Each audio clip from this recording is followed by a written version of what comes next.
Gusto de saludarles una vez más en este día para dar comienzo al comentario de la escuela dominical. Le damos gracias, Señor, porque nos brinda la oportunidad de estar junto a ustedes en esta hora a través de este medio de comunicación y esperamos que este comentario, este breve comentario de la escuela dominical, sea de mucha bendición para cada uno de ustedes. Lo ha sido para mi vida, por lo tanto también creo que para usted va a ser de bendición. Oraremos un momento a la presencia del Señor. Dios amado, gracias en esta mañana, en este tiempo de estar a su presencia, Señor amado, de poder compartir esta oportunidad de estudiar de su palabra. Esperando, mi Dios, que la lección del día de hoy sea de mucha bendición para aquellos que puedan escucharla, aquellos que lo puedan ver, aquellos también que puedan compartir este estudio, ¿no es cierto?, de su palabra. Permita, mi Dios, que en su gracia bendita, en su misericordia, usted coloque ese sazón del cielo en nosotros para poder entregar a través de este comentario una fuerza, un ánimo, una instrucción que siempre es muy buena para los hijos suyos. En su nombre, Padre, nos encomendamos y le pedimos su bendición de lo alto, del Padre, Hijo y Espíritu Santo. Amén. Bueno, el título de hoy es La deidad de Cristo, cuya lectura bíblica está en Mateo 11, 25 al 30. Y estamos todavía viendo la doctrina del Hijo.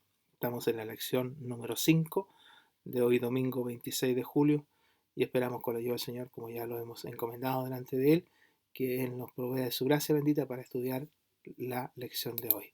Vamos a ver entonces el título La deidad de Cristo como un todo, como algo especial, en una primera parte que corresponde al día de hoy, ya que el próximo domingo será también el estudio de la deidad de Cristo, pero la segunda parte. Pero el día de hoy entonces vamos a estar leyendo la palabra del Señor, en cuya lectura bíblica está Mateo 11, 25 al 30. Damos lectura en nombre del Señor. Dice: en aquel tiempo, respondiendo Jesús, dijo: Te alabo, Padre, Señor del cielo y de la tierra, porque escondiste estas cosas de los sabios y de los entendidos, y las revelaste a los niños. Sí, Padre, porque así te agradó. Todas las cosas me fueron entregadas por mi Padre, y nadie conoce al Hijo sino el Padre, ni al Padre conoce a alguno sino el Hijo, y aquel a quien el Hijo lo quiera revelar. Venid a mí todos los que estáis trabajados y cargados, yo os haré descansar. Llevad mi yugo sobre vosotros y aprended de mí, que soy manso y humilde de corazón, y hallaréis descanso para vuestras almas, porque mi yugo es fácil y ligera mi carga. Esa es la lectura bíblica para la lección del día de hoy.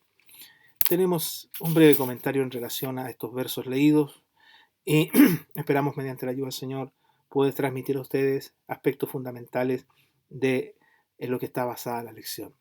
Jesús agradece al Padre por revelar sus misterios a los pequeños y esconderlo de los sabios y de los inteligentes. La lectura que hemos realizado, ¿no es cierto?, ahí en Mateo 11 claramente nos da esa realidad.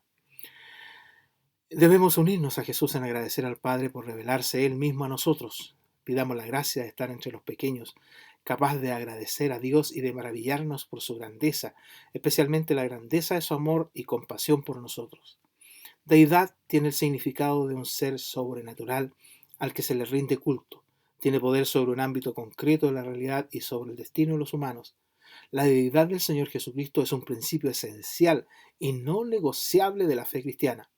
Varias líneas de la evidencia bíblica confluyen para probar de manera concluyente que Jesús, o que Él, ¿no es cierto?, Jesús es Dios. Una deidad es un ser al que se le atribuyen condiciones propias de una divinidad.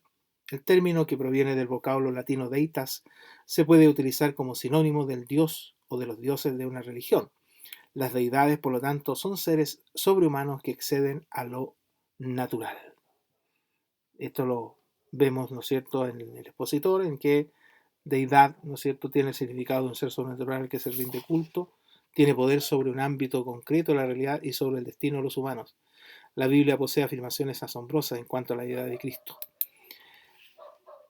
La doctrina de la deidad de Cristo ha sido y sigue siendo uno de los pilares fundamentales de la Iglesia cristiana. Esta doctrina ha sido creída por la mayoría de los cristianos a lo largo de los siglos por considerarla como una enseñanza de profunda raigambre, es decir, raíz, origen, raigambre bíblica e indiscutiblemente apostólica. Es decir, los apóstoles trazaron el primer concepto de la deidad de Cristo tras las experiencias que ellos vivieron.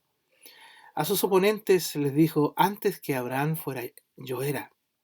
Cuando Jesús pronunció yo soy, repitió la palabra de Dios o que Dios usó frente a Moisés: yo soy el que soy. Es decir, se proclama o se autodenomina el eterno Dios que existe, el Dios que es la fuente de su propia existencia. Otra afirmación de la igualdad con Dios es la pronunciada al final del Apocalipsis: yo soy el Alfa y el Omega, el primero y el último, principio y el fin. Los judíos, al oír afirmaciones inusuales, solemnes y enfáticas, entendieron que afirmaba que era Dios. Otra afirmación es, ¿no es cierto?, se declara soberano de la tierra. Jesús se autotitula el Hijo del Hombre y el de Maestro lo usa para referirse de sí mismo. Este término tiene como trasfondo la visión de Daniel, que dice que vio a uno como Hijo del Hombre, que vino al anciano de día y se le dio autoridad y poder, y su dominio es dominio eterno. La fe en la deidad de Cristo es necesaria para ser un cristiano.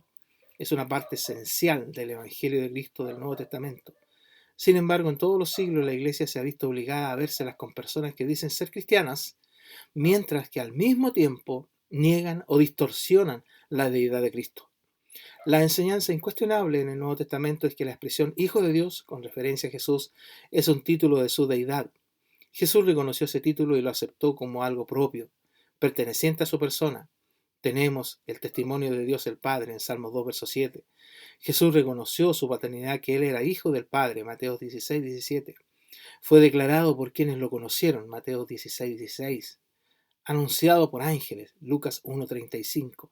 Ahí usted puede ir verificando, si gusta, anota esas referencias. Se las dejo ahí un ratito en pantalla para que usted la pueda anotar. Salmo 2, 7, Mateo 16, verso 17, Mateo 16, verso 16, Lucas 1, 35, para que vayamos basando en la deidad, en que Jesús reconoce ese título y lo acepta como algo propio. Aquí tenemos otra larga lista de definiciones de la deidad de Cristo manifestada, con su referencia. Cristo posee los atributos de deidad. Jesús se atribuyó todo conocimiento, Colosenses 2.3, pensamientos, Juan 20, hechos sobrenaturales, Juan 11. Jesús se atribuyó toda presencia, Mateo 18.20. Cristo es inmutable, o sea, no cambia. Cristo es santo e impecable, Hebreos 7. Cristo es eterno, Miqueas 5.2. Cristo posee los atributos de deidad. Jesús se atribuyó todo poder, Mateo 28.18. Poder sobre las fuerzas de la naturaleza, Mateo 14.26, 15.34, 36, 21.19. Hay referencias donde usted puede escudriñar la palabra del Señor y ver cómo la Escritura reafirma la deidad de Cristo. Poder sobre las fuerzas del mal, Mateo 8.32 y 12.28. Poder sobre las fuerzas del cielo, Mateo 13.41. Poder para sanar a los enfermos, Mateo 4.23, 8, 3 y 7. Poder para resucitar a los muertos, Mateo 9.25, 20.19, 26.61. Es decir, tenemos una importante claridad en relación a esto. Y vamos al texto para memorizar, que es importante, también muy relacionado a la deidad de Cristo. Daniel 7, 13 y 14. Y repitámoslo juntos si usted gusta. ¿Está listo? ¿Está preparado? Vamos repitiendo el texto para memorizar. Miraba yo en la visión de la noche, y he aquí con las nubes del cielo venía uno como un hijo de hombre, que vino hasta el anciano de días y le hicieron acercarse delante de él. Y le fue dado dominio, gloria y reino, para que todos los pueblos, naciones y lenguas le sirvieran. Su dominio es dominio eterno, que nunca pasará, y su reino uno que no será destruido. Daniel capítulo 7, versos 13 y 14. Amén. Ese es el texto para memorizar en la lección del día de hoy. Pasamos a una segunda parte. Jesús omnisciente. Hechos de Jesús que apuntan claramente a su carácter divino. Omnisciencia, que lo que es, que tiene conciencia absoluta de todo conocimiento. Ejemplo, tenemos un ejemplo de la palabra del Señor, la cual Job, allí en el capítulo 42, verso 2, dice: yo reconozco que todo lo puedes y que no hay pensamiento que te sea oculto, es decir, todo lo sabe. Siempre Jesús supo quiénes creían en Él y supo quiénes lo traicionarían, porque Él es omnisciente, conoció la incredulidad en el corazón del hombre. Mostró su omnipotencia al calmar la tormenta del mar con una palabra. Multiplicó los panes y los peces porque sabía que había necesidad, cambió el agua en vino. Jesús afirmó su eternidad cuando dijo, antes que Abraham naciera, yo soy. Él conoce los pensamientos de los gentiles. Siempre supo quiénes creían en él y supo quién lo traicionaría. La omnisciencia, algo que nosotros como humanos no tenemos, porque muchas veces podemos estar frente a una persona y no sabemos qué está pensando. Si está pensando positivo referente a nosotros o está pensando negativo referente a nosotros. Pero Jesús tenía esa omnisciencia en saber quiénes creían en él y aún más supo quién los traicionaría. La presencia de Dios en todo lugar, Él conoce, Él sabe. Y aquí vamos a ver algunos aspectos esencialmente en orientación a esa omnisciencia, porque donde están dos o tres congregados en mi nombre, allí estoy en medio de ellos. Es su omnipresencia, su omnisciencia, el saber todas las cosas. Si Jesús puede estar con cada cristiano que se reúne en su nombre, es una prueba de su omnipresencia. También, porque Él lo sabe, debemos indicar que en Jesús hay dos naturalezas, la divina y la humana, de manera que Jesús es 100% Dios y 100% hombre. Por lo tanto, creyendo y confesando esta dualidad de Jesús. Omnisciencia de Jesús. Como hombre no tiene omnisciencia. Vamos a ir a Marcos 13:32. Esta referencia sí la vamos a ver. Marcos 13:32. Como hombre él no tiene omnisciencia. Y dice Marcos 13:32, pero de aquel día y de la hora nadie sabe, ni aun los ángeles que están en el cielo, ni el Hijo, sino el Padre. Es decir, como hombre tampoco tiene omnisciencia. Pero como Dios sí tiene. Veamos Juan 2, 24 y 25. Y dice Juan 2, 24 y 25, pero Jesús mismo no se fiaba de ellos porque conocía a todos y no tenía necesidad de que nadie le diese testimonio del hombre, pues él sabía lo que había en el hombre. Desde la expresión como Dios, él sí tiene omnisciencia. Vamos a pasar ahora a la referencia del expositor bíblico y la primera de ellas es Mateo 2, verso 8. Y enviándolos a Belén, dijo allá, id allá y averiguad con diligencia acerca del niño, y cuando le halléis, hacedmelo saber para que yo también vaya y le adore. Como hombre, este hombre que estaba queriendo saber del niño, no tenía omnisciencia, no sabía, no tenía omnipresencia tampoco, pero ciertamente Jesús sí la tuvo. Pero hay algunos de vosotros, Juan 6:64, que no creen, porque Jesús sabía desde el principio quiénes eran los que no creían y quién le había de entregar. Ahí está el verso, ¿no es cierto?, en el cual ya anteriormente habíamos comentado. La otra referencia, y no tenían necesidad, Juan 2:25, de que nadie le diese testimonio del hombre, pues él sabía lo que había en el hombre. Él conoce todas las cosas, estimados hermanos, y en su acción en la tierra, 100% hombre, también al ser 100% Dios tenía la omnisciencia, el de saber las cosas, el de conocer. Porque donde están dos o tres, Mateo 18:20, ya lo hemos mencionado, ¿no es cierto?, congregados en mi nombre, allí estoy en medio de ellos, es decir, su omnipresencia está porque Él todo lo sabe y Él todo lo conoce. Vamos a pasar ahora entonces a la otra parte, es Dios y Señor.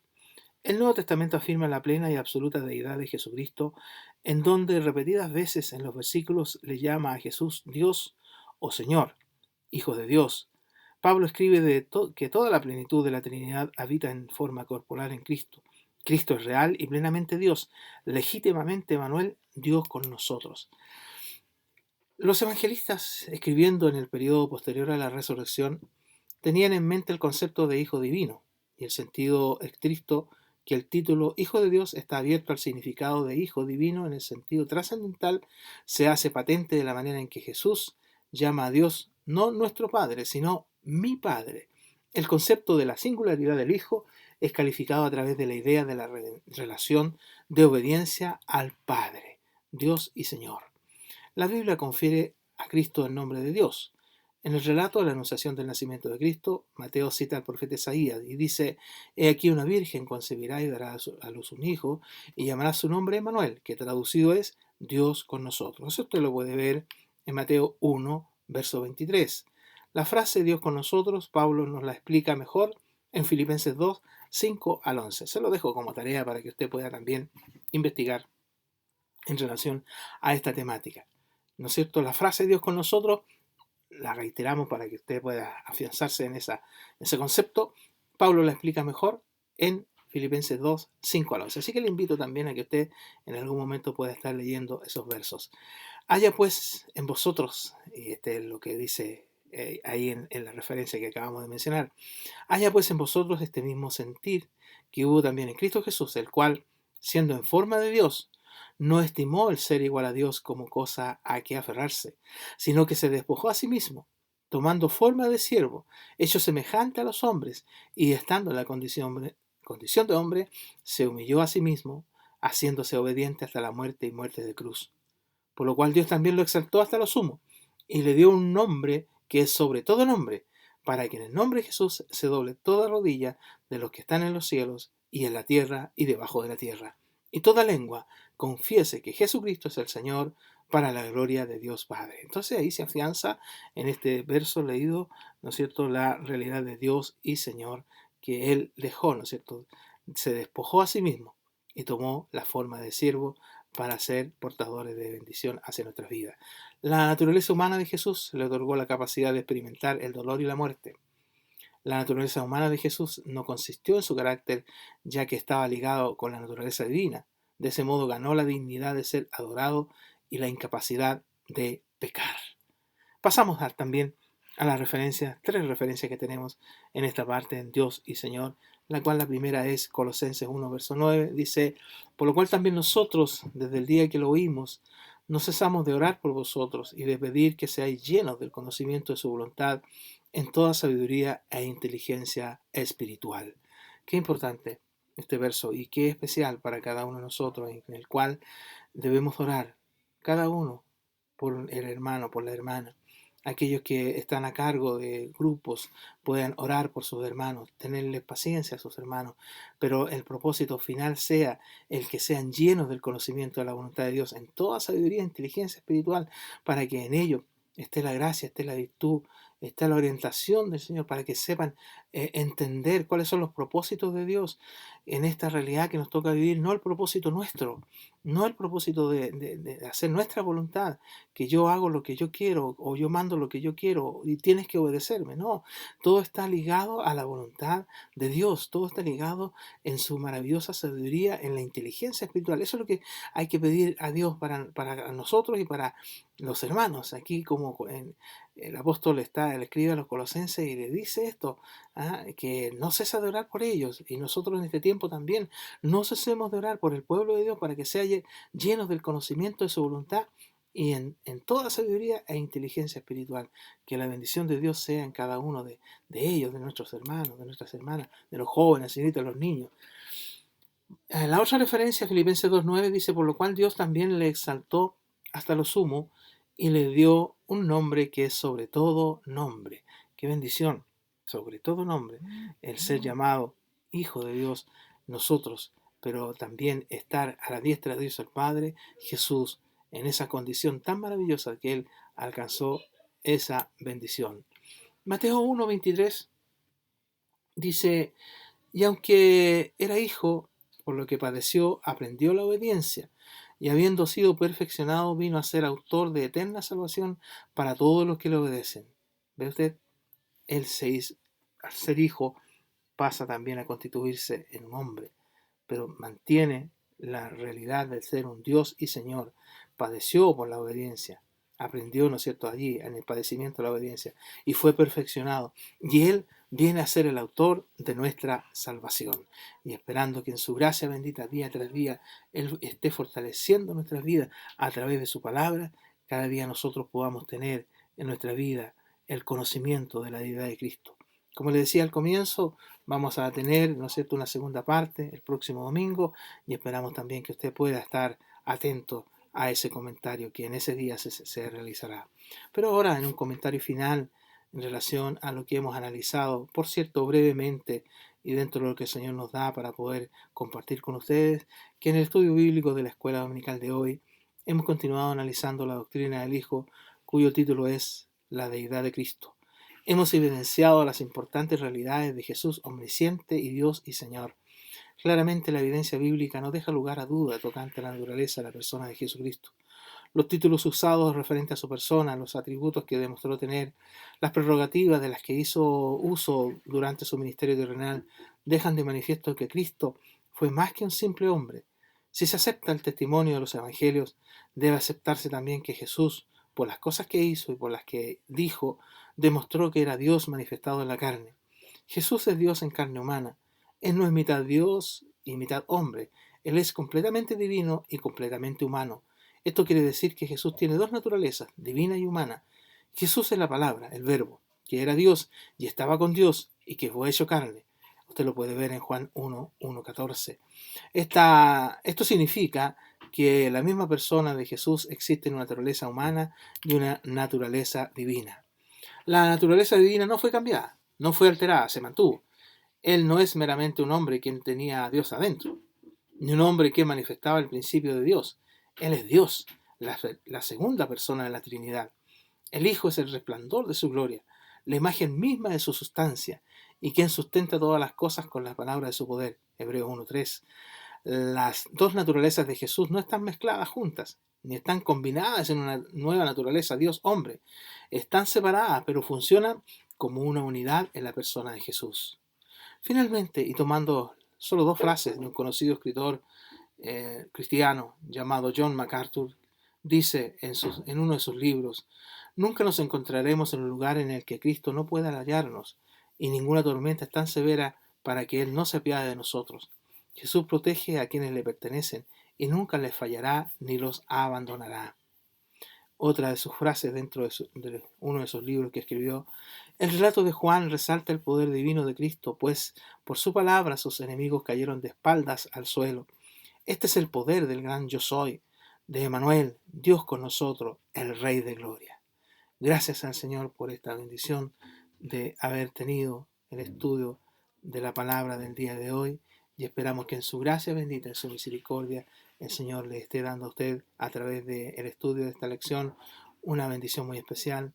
Y le invito para que el próximo domingo continuemos también con este mismo tema, ¿no es cierto?, de la deidad de Cristo, pero ya en la parte 2. Dios les bendiga. Un saludo afectuoso para cada uno de ustedes. Gracias por la sintonía. Gracias por estar compartiendo este estudio, y esperamos que cada día el Señor sea prosperando a su iglesia y permanezca su gracia en cada uno de nosotros. Dios les bendiga y será hasta una próxima oportunidad. Amén.